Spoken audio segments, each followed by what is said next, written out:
नमस्कार.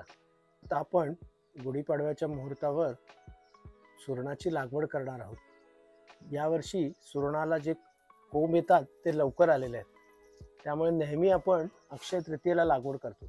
पण आता यावर्षी थोडी लवकर लागवड करणार आहोत आणि त्याला पाणी देणार आहोत. हे करताना या सुरणाचा हा साधारणतः 2-1 किलोचा सुरण आहे.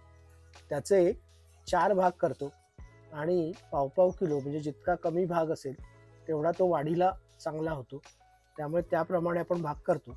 हे करताना हा मधला जो कोंब आहे त्याचे 4 भाग केले जातात.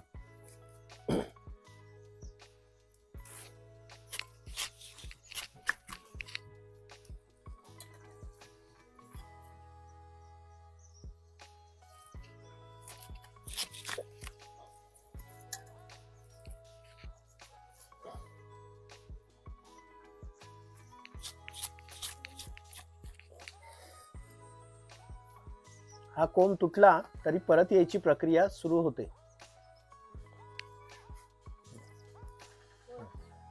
या सुरणांवर आता आपण गोमूत्र आणि राखाडीची प्रक्रिया करणार आहोत.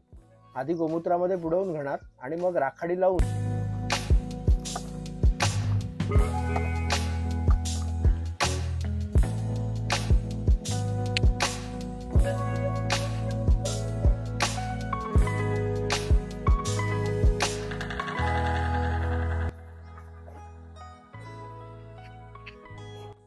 या कापलेल्या सुरणावर गोमूत्र आणि मग राखाडी अशी प्रक्रिया झालेली आहे आणि आता ते आपण लागवड करणार आहोत. लागवडीचे खड्डे तयार केलेले आहेत.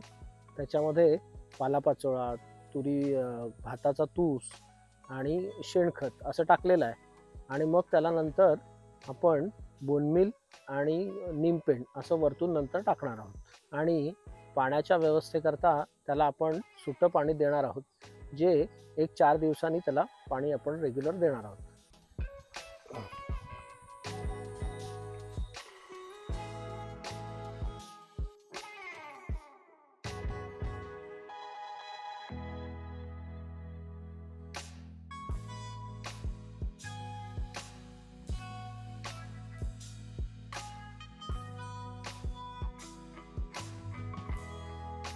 हा ठेवताना कोंब वरती ठेवायचा आहे.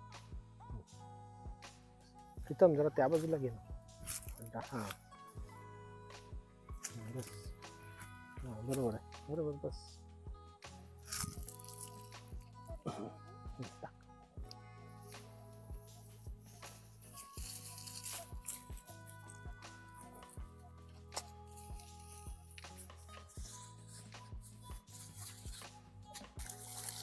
पालापाचोळा टाकून ठेवूया का नंतर? पावली ठेवू नंतर इथं त्या भुकटाचं आहे ना, म्हणजे मग त्याला हे राहील.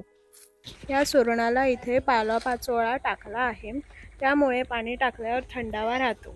धन्यवाद.